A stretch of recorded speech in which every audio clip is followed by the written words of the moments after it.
So, our next topic of conversation is going to be fantasy genres.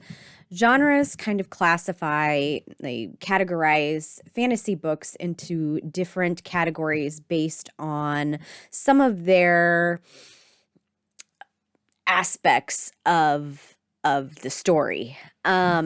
So why this is important is because when you're writing a book, if you have an idea of what genre that you are writing in, you already have an idea of A, where you're going to market the book, and B, who your audience is.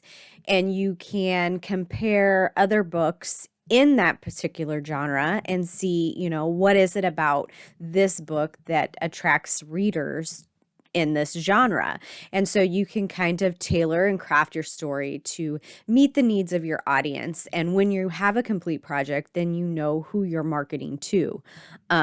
So it's best to kind of figure that out early on. And again, just like every other video that I've done this year so far, you are going to have books that are going to fall in multiple genres, and yours might fall there too, as well as different tropes. You'll notice some common trends. I try to pick books that I think that are books, movies, TV shows that I think everybody has at least heard of or can go out and, purchase or consume relatively easily. So there's a lot of categories, there's subcategories, but we're just going to break this into 4 parts and go through some of the larger genres in the fantasy book, movie, and TV realm.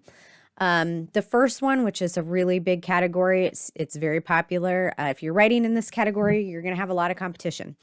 That is our high fantasy and epic fantasy genre. These are massively sprawling, detailed world building. They're very meticulously crafted. The adventures are on a very grand scale.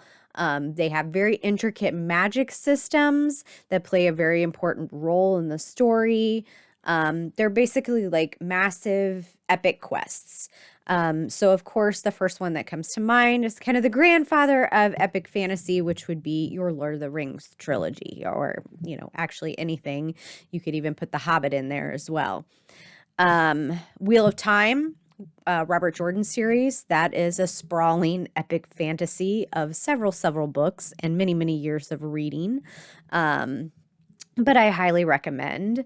Third being the Mistborn trilogy. Actually, it's 2 trilogies set in different time periods by Brandon Sanderson, would be considered an epic fantasy.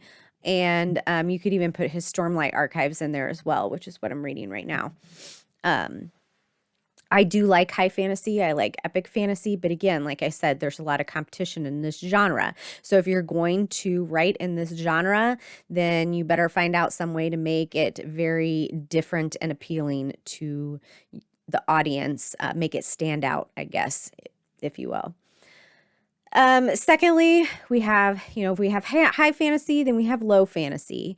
Low fantasy, it is definitely in contrast to the high fantasy aspects.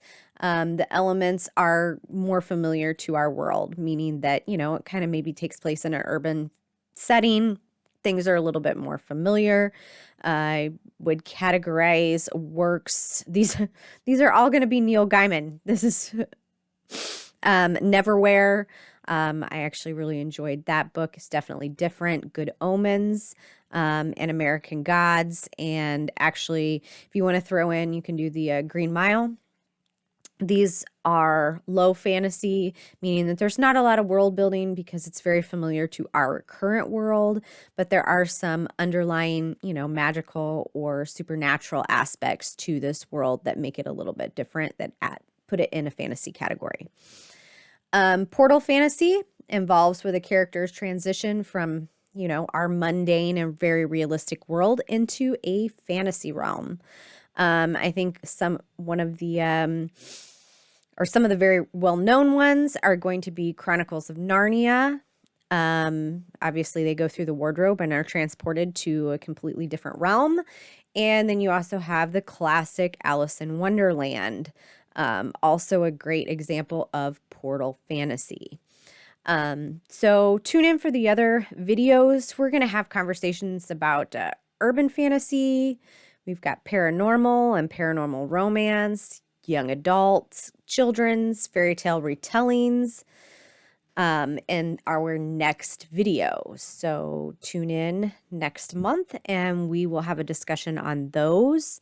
And again, if you think of any more that you think need to be added to that category that are just the classics, and if you're planning on writing in one of these genres, it might be a good idea to read one or one of the top selling books in your particular genre.